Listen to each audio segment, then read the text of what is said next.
little child, I do not know how to go out or come in. So he was talking about his inexperience. He says, and your servant, verse 8, and your servant is in the midst of your people whom you have chosen, a great people, too numerous to be numbered or counted. Therefore, give to your servant an understanding heart to judge your people, that I may discern between good and evil. For who is able to judge this great people of yours? So in verse 10, the speech pleased the Lord, and that Solomon had asked this thing. Then God said to him, because you have asked this thing and have not asked for long life for yourself, nor have asked riches for yourself, nor have asked the life of your enemies, but have asked for yourself understanding to discern justice.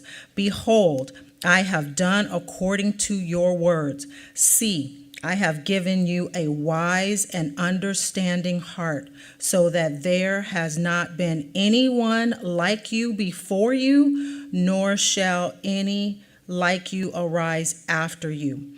And I have also given you what you have not asked, both riches and honor, so that there shall not be anyone like you among the kings of your days.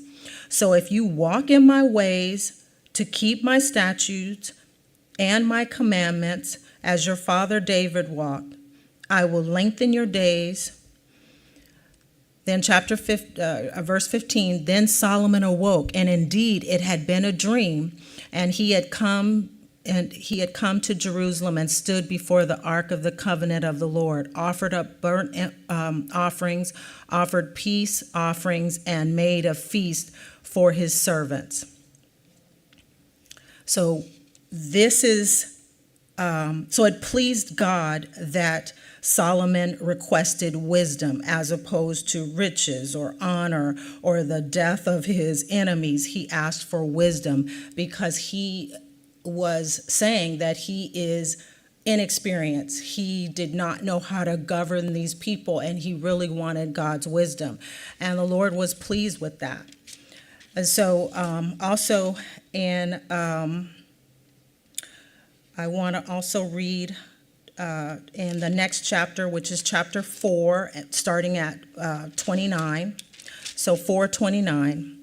So after that account that we already just read, it says, it just reinforces, and God gave Solomon wisdom and exceedingly great understanding and largeness of heart, like the sand on the seashore. Thus Solomon's wisdom excelled the wisdom of all the men of the East and all the wisdom of Egypt. For he was wiser than all men, than Ethan the Ezrahite and Heman, Chakal, and Darda, the sons of Mahal, and his fame was in all the surrounding nations. He spoke 3,000 proverbs, and his songs were 1,005. Also, he could speak with authority. He spoke about plants, from the cedar trees of Lebanon, even to the hyssop that springs out of the wall. He spoke also about animals and birds and creepy things and fish, meaning that he had the authority. He could speak on these subjects with authority.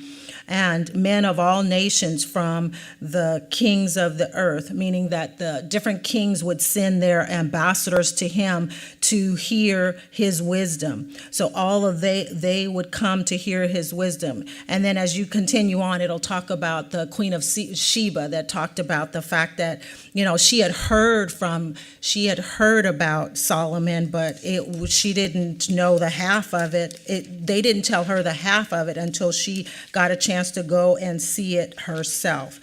And I think if you want to hear about that, that probably is in chapter 9 or 10, chapter 10, 1 Kings, if you want to read more about that part. But anyway, that's just to the setup to kind of let us know that Solomon was given wisdom. He was known to be the wisest king, the wisest man at that time. Of course, until Jesus came along, and Jesus is the wisdom of God. But in terms of a mere man, he was given the wisdom, and so he wrote all of these. He wrote 3,000 proverbs. Now we don't have all 3,000 of those, but we have a lot of them. If we could just do the ones, that he says, so that are here. Okay, so let's talk about. Since this is So the audience, or who it's written to, who it's addressed to, it is constantly addressing my sons. My son occurs many times in the first few chapters, but then also it is, you hear my sons comes up a lot of times as well. Or hear my, in Proverbs 4:1, it says, hear my children, the instruction of a father, and give attention to know understanding. 5:7 says, hear me now, my children. So there's times when he addresses my son, and then there's times when it is my sons or children. So this could be addressed to his sons or could be students, but whoever it was originally intended for, it's an absolute goldmine for children, adults, anybody else who wants to be wise. Or it could be instructions for parents to teach their children, and of course, for us. Some of the sayings are brief and easy to memorize. And I just find it to be, if you want to be wise or appear to be a genius, study or read the book of Proverbs. If you want to avoid costly mistakes, read the book of Proverbs. Another thing that I love about this, and we'll go through this. If you want to be a godly woman, study or read the book of Proverbs. There are so many things that it talks about women, and you can kind of go through and figure out exactly what a godly woman is like by reading this book and contrasting that between the contentious woman or the immoral woman, and just exactly see the type of godly woman that God wants us to be. So I look forward to getting to that as we get to that. So it tells us the purpose of the book in the first few verses, starting in verse 1 of Proverbs. In verse 1, chapter 1, it states that Solomon, David's son, the king of Israel, that these are his proverbs. I'm going to read this from the New Living Translation. It says the purpose of these proverbs is to teach people wisdom and discipline, to help them understand the insights of the wise. The purpose is to teach people to live disciplined and successful lives, to help them to do what's right, just, and fair. Verse 4, these proverbs will give insight to the simple, knowledge and discernment to the young. Let the wise listen to these proverbs and become even wiser. Let those with understanding receive guidance by exploring the meaning in these proverbs and parables, the words of the wise and their riddles. And then verse 7, this is a key verse because it says that the fear of the Lord is the foundation of true knowledge, but fools despise wisdom and discipline. And so the fear of the Lord comes up several times. And right here, it's telling us that that is the foundation of true knowledge, those that fear the Lord. And when we think about fearing the Lord, it's awe, it's respect, it's realizing that God is the creator and we are the creation, that he is our father and master and we are the children, and that he is the one who knows everything we don't. So that's the fear, that's the awe, that's the respect that that we are to give him, and that is the foundation of true knowledge. It's humbling ourselves before God and realizing that we don't know anything. We don't know anything. He knows the beginning from the end. We don't. The same way that you as parents or as adults know more than a child does, because we've been through different things, or we've seen how different things work. So it's the same way that we can tell something to a child, but even more so, God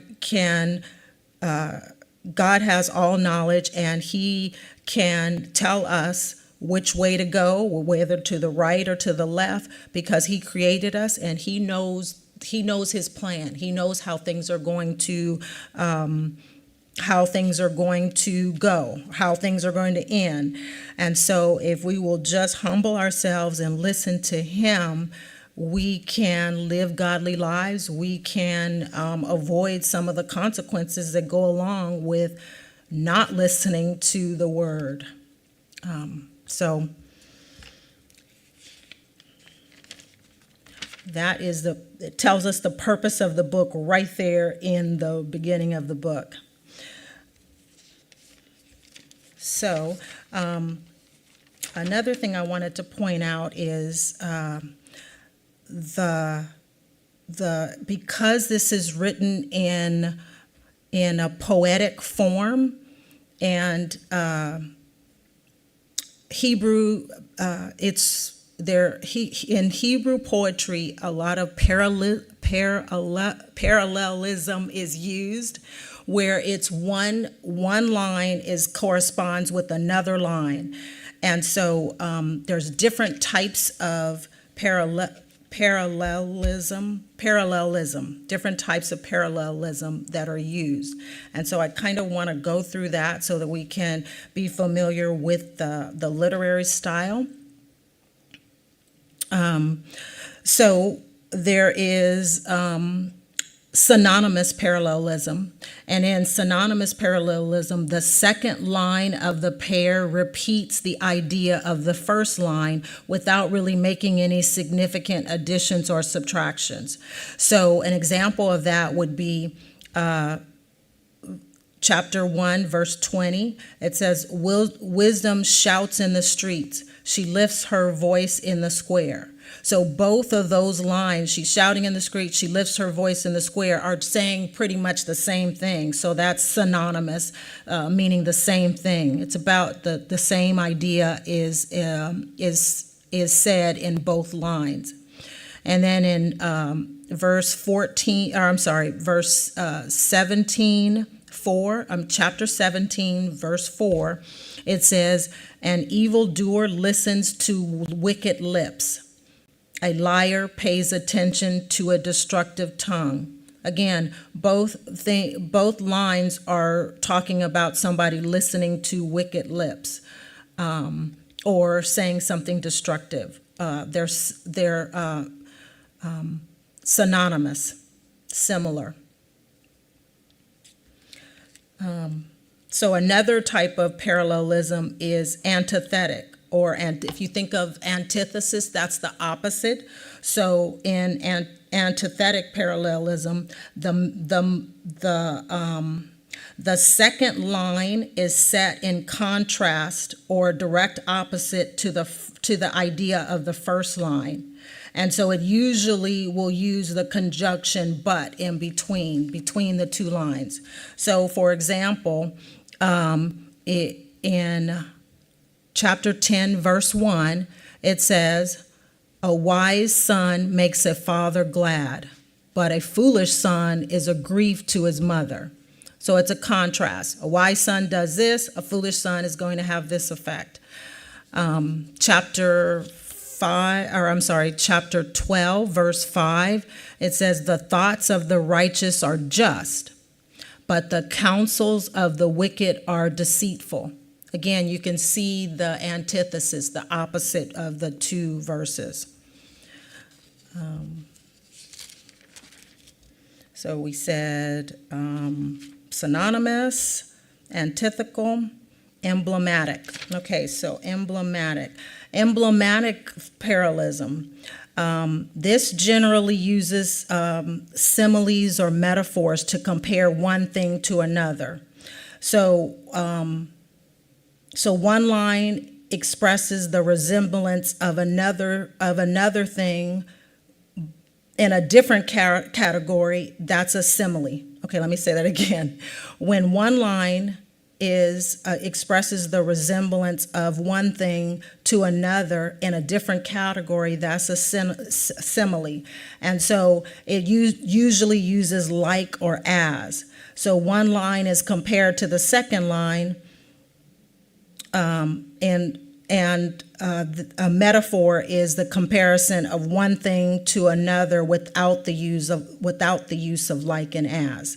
So a simile, you're comparing two different things and you're using like or as. If it's a metaphor, you're comparing one thing to another without the use of like or as.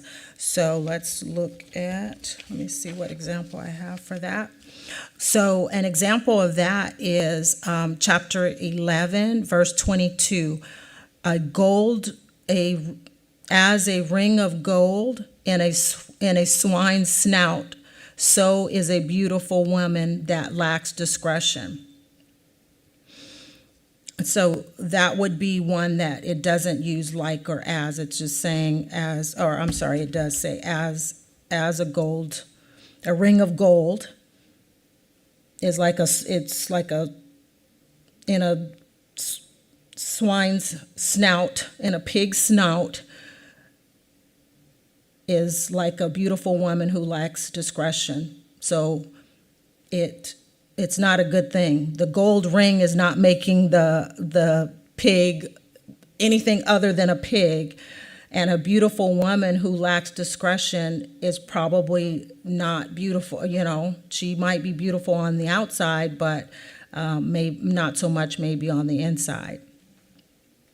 And so you're just kind of trying to keep in mind, how is A like B, or how is the first line like the second line? And so the last type of parallelism is synthetic parallelism. So that's when the second line completes or develops the thought of the first line by giving additional clarification. Sometimes the second line gives the result of the first line or describes something in the first line. And so the example that I have is one of our probably favorite verses from this book. It's, "Trust in the Lord with all your heart and lean not on your own understanding." So it's telling you, so the first line is giving you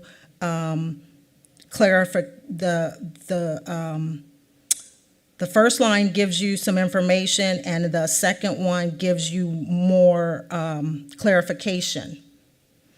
And so, in all your ways acknowledge him, and he shall direct your path. The rest is another part of it. So if you will lean on him and not on your own understanding, he will direct your path. So it's telling you the result of doing what it's described in the first line. So in the verse, he shall direct, is the result of acknowledging him in all your ways. And then also chapter 16, verse 3, if you commit your works to the Lord, the result of it would be, and your thoughts will be established. So that's synthetic parallelism, where the second line is telling you the result of the first line. And sometimes in synthetic parallelism, one line gives a preference over what is referred to in the other line. So it'll say, better is this than this. So, for example, in chapter 15, verse 16 and 17, it is saying,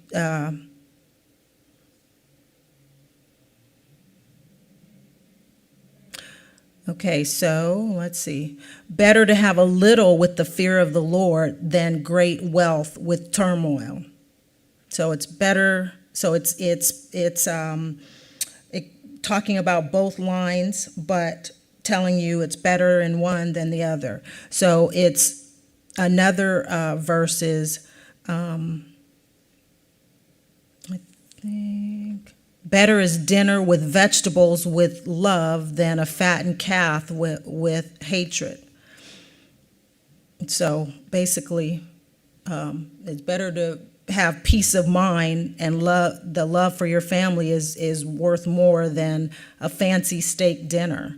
So that's another type of parallelism that's used.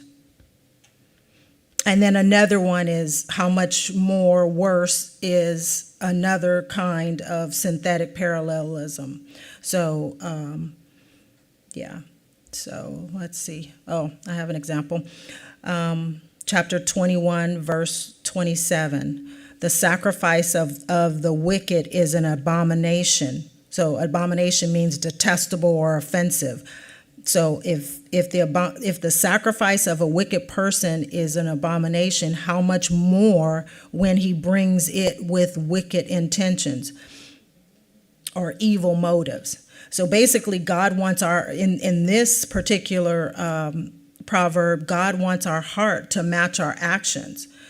So we're not to just sacrifice just to check a box that, okay, we did this sacrifice, but to come in sincerity. And so that's what that is talking about. Okay, so I want to give a couple of definitions. So we talked about wisdom, which I'll say that again. Wisdom is more than just having knowledge. It's the ability to understand what to do and how to do it in the right way and the right time. Because, there are many people who have wisdom or education, and many people are educated and they have numerous degrees or certifications or things like that. But that doesn't make them wise, because they may not make wise decisions. Wisdom is the ability to use the knowledge that you have to make wise decisions or to make good decisions. So it's not, so it doesn't have anything to do with how much education you have or anything like that. I mean, how many people do we know that are wealthy or that are powerful or even are heads of companies, but they might not make good decisions in terms of how they treat employees or how they treat their wife, or whether they have other, are they being faithful or being trustworthy, or are they, wise with how they handle the money from their company, or making decisions that might not be in the best interests of the company, or defrauding people or whatever. Those may be very smart, intelligent people, and as far as what the world is concerned, they might look at that and, wow, that person is wise, that person is smart. But we have to remember that godly wisdom or biblical wisdom is totally different. It begins with the right relationship with God, because a wise person is going to believe that there is a God and that he is a creator and ruler. So that's where biblical wisdom begins. What the world has is not. In fact, James kind of talks about that. And James chapter 3, verses 13 through 17. It talks about, and I'm reading from the New Living Translation. It says that if you are wise and understand God's ways, prove it by living an honorable life, doing good works with the humility that comes from wisdom. But if you are bitterly jealous and there is selfish ambition in your heart, don't cover up the truth with boasting and lying. For wherever there is jealousy and selfish ambition, there you will find disorder and evil of every kind. But the wisdom from above is first of all pure. It is also peace-loving. It's gentle at all times and willing to yield to others. It is full of mercy and the fruit of good deeds. It shows no favoritism and is always sincere. So that's the contrast between worldly wisdom and godly wisdom. It's saying that the wisdom from above is pure, it's peace-loving, it's gentle. But that's not what we see in the world. We see that it is backbiting. It is trying to step over other people to get to what you want. It's working your employees so hard and you getting the benefit and not fairly paying them. That's how it shows up. It's jealousy. It's selfish ambition. It's like it shows up where you come up with an idea and then you tell it to your boss, and then the next thing you know that they are going and using that idea and saying like, oh yeah, we're going to do X, Y, Z, and it's just wonderful idea, but the employee, the person who's under you is the one who told you that information. It's that type of thing. That's selfish ambition. That's jealousy. And James says that's where you find disorder and evil of every kind. And so the wisdom from above is definitely different. It is peace-loving, it's gentle, it's willing to yield to others, it's full of mercy. And that's what we as believers are striving for, is that type of wisdom. So knowledge. Knowledge is the understanding of information. It's the understanding of or information about a subject that you get by experience or study. So you can study something and you can get the knowledge, the understanding. That is what knowledge is. Understanding of or information about a subject that you get by experience or study. These words are all related. Understanding. Understanding is the knowledge and the ability to judge a particular situation or subject. So you have the knowledge, meaning you've either studied it or you have the experience, and the understanding you're going to judge, and you're going to judge a particular situation or subject. You're going to use that knowledge to do that. And then there's other definitions that we'll go through as we keep making our way through. So the wisdom that we find in this book is practical, and it affects every single aspect of our lives. It affects our discernment and making decisions, guidance or direction, even dealing with people. It talks many times about how to deal with other people, whether it be family member, whether it be just relationships in general. It's found here. And the thing about it is that it has biblical wisdom has little to do with the person's education or intelligence, because it's a matter of moral and spiritual understanding. So there's no prerequisites. You don't have to have any type of education. You don't have to have, you just have to have the ability to understand. And if you have the ability to understand, even for children, you can teach them this biblical wisdom as they have the understanding at whatever age they are. So to me, that means that it's everybody can access it. Everybody can use it because it doesn't put anybody out. It has little to do with how much education you have. It has to do with our character, our values, and basically our desire to please God. Our desire to please God, because if we see his word, if we obey it as we hear it, then that's wisdom. And so it has to do with our character and values and living in light of his truth.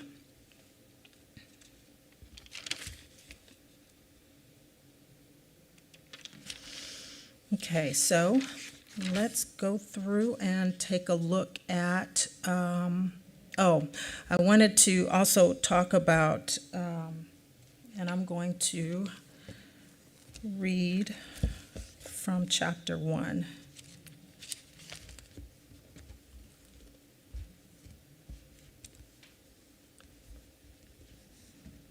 The thing about it is that some of these two-liners, or a lot of these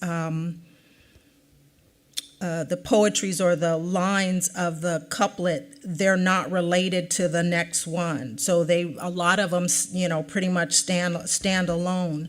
But anyway, I will finish reading verse 1.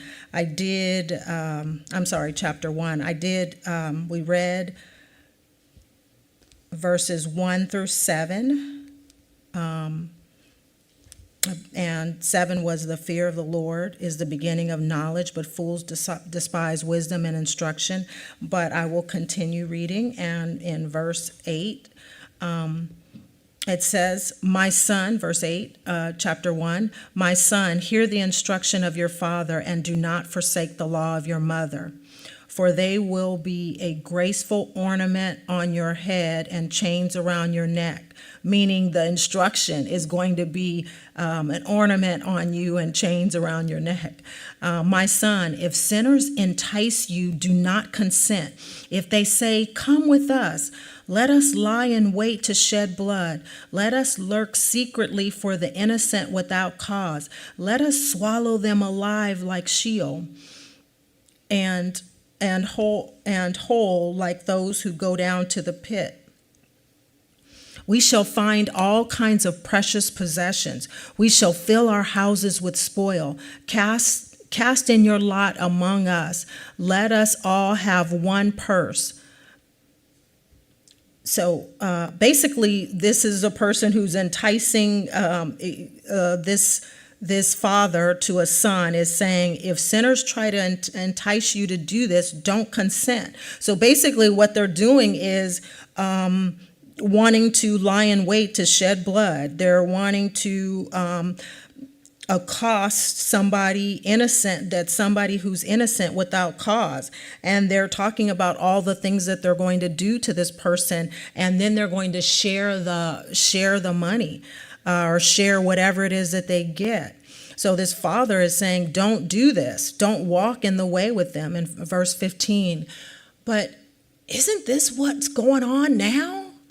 This is you just hear about people doing just horrible things to other people.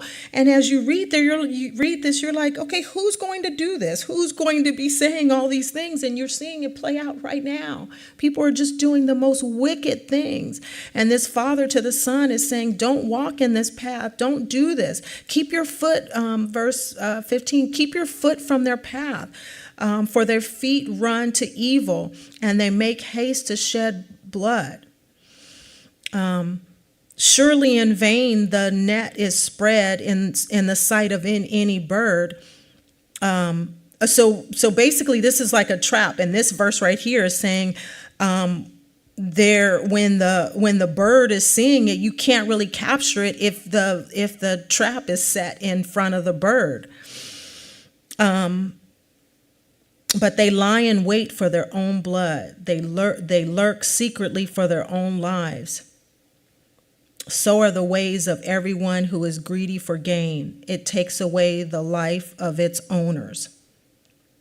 And so it's telling you that when you're lying in wait, or when you're trying to do something bad to somebody else, or if you're, the greedy, it takes away the person's, their own life.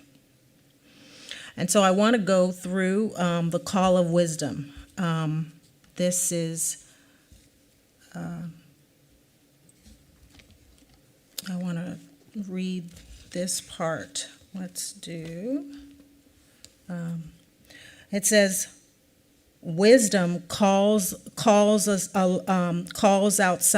aloud outside. She raises her voice in the open square. She cries out in the chief concourses, at the openings of the gates of the city. She speaks her words. This is wisdom who's speaking. How long, you simple ones, will you love simplicity? For scorners delight in their scorning, and fools hate knowledge. Turn at my rebuke. Surely I will pour out my spirit on you. Again, this is wisdom speaking. I will make my words known to you, because I have called you. I have called and you have refused. I have stretched out my hand and no one regarded, because you disdained all my counsel and would have none of my rebuke. Because you did this, I will also laugh at your calamity. I will mock when your terror comes like a storm, and your destruction comes like a whirlwind, when distress and anguish come upon you. Then they will call upon me. This is wisdom speaking. Then they will call upon me, but I will not answer. Because remember, they mocked, they didn't listen, and she called to them, she stretched out her hand, and they're not listening. And so when they call on her, when they want wisdom, when they're calling for her, she won't answer. Because they have hated knowledge and did not choose to fear the Lord, they will have none of my counsel, and despise my every rebuke. Therefore they shall eat the fruit of their own way, and be filled to the full with their own fancies.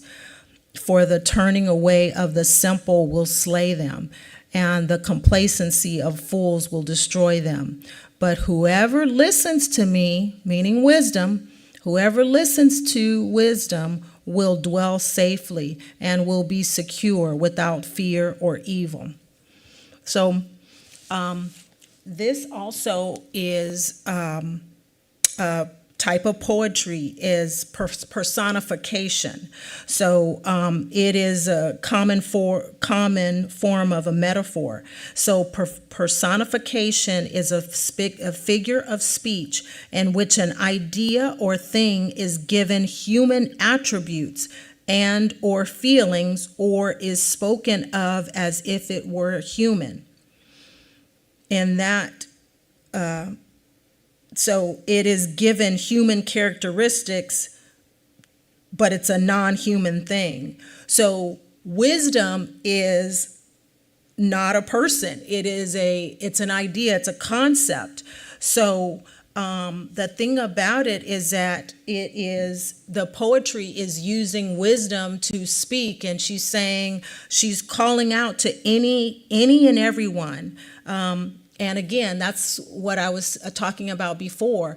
It's open to everybody. It doesn't care. Wisdom, she says she's calling out in the square. So it's in the open, it's out in the open.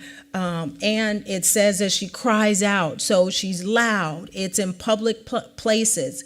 At the openings of the gate of the city, that's where business and transactions took place, in the gates of the city. She speaks her words. So she is giving everybody the opportunity.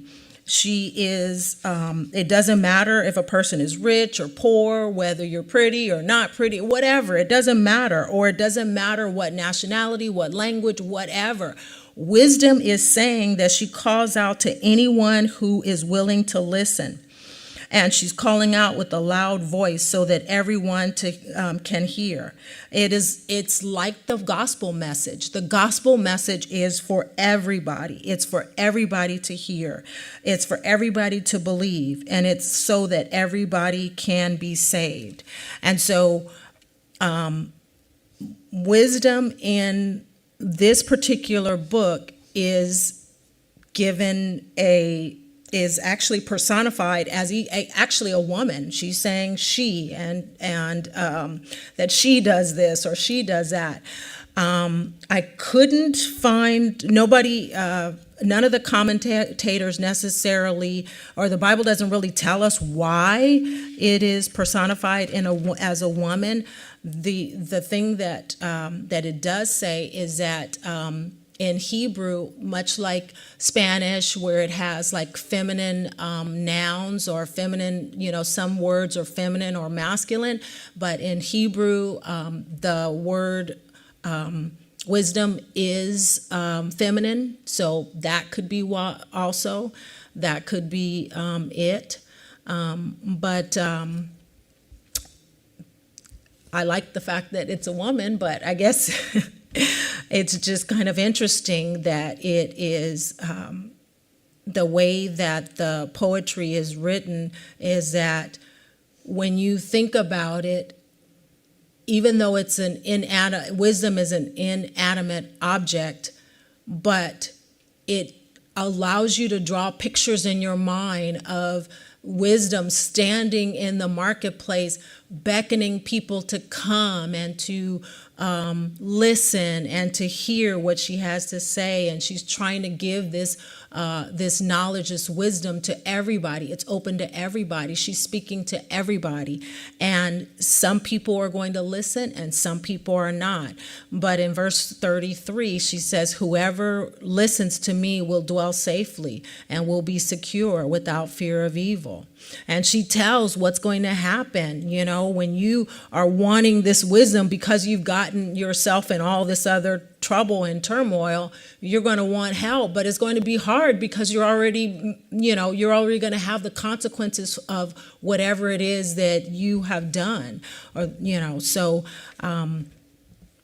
yeah, we'll see that more and more as we go along.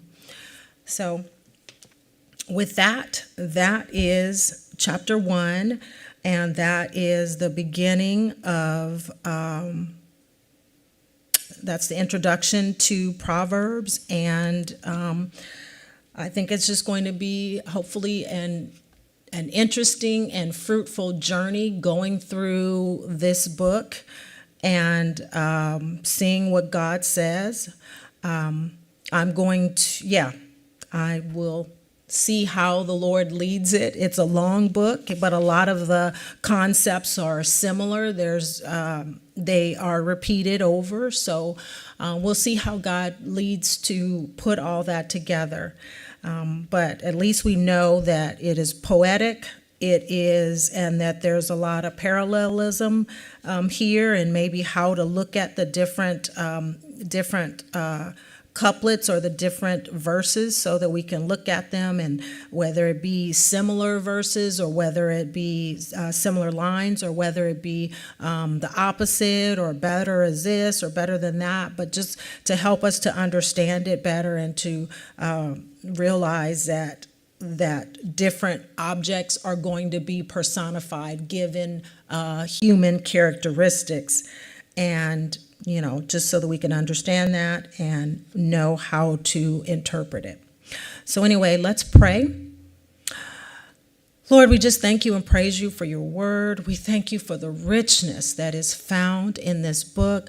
I thank you for each one of the ladies here. I thank you for any of the ladies that have joined us online, and whoever else gets to hear this. Lord, I'm just in awe of you and your word, and just the fact that you want us to know you. You want us to have a relationship with you, and you want us to make wise decisions and wise choices, and you want us to walk in a way that pleases you. And this book is so full of the ways that you want us to behave and relate to you and to relate to our brothers and sisters in the Lord, as well as our neighbors. So, Father, I just pray that we would internalize it, that we would be obedient, that we would hear your word, that we would have an ear to hear what your word is saying to us. And please protect us as we go out to our homes. I pray that you would protect us and that we would get home safely. And I pray that you would help us just to continue to be faithful and to follow your word and follow your will for our lives. In Jesus' name, amen. Thank you to those of you who also joined us online.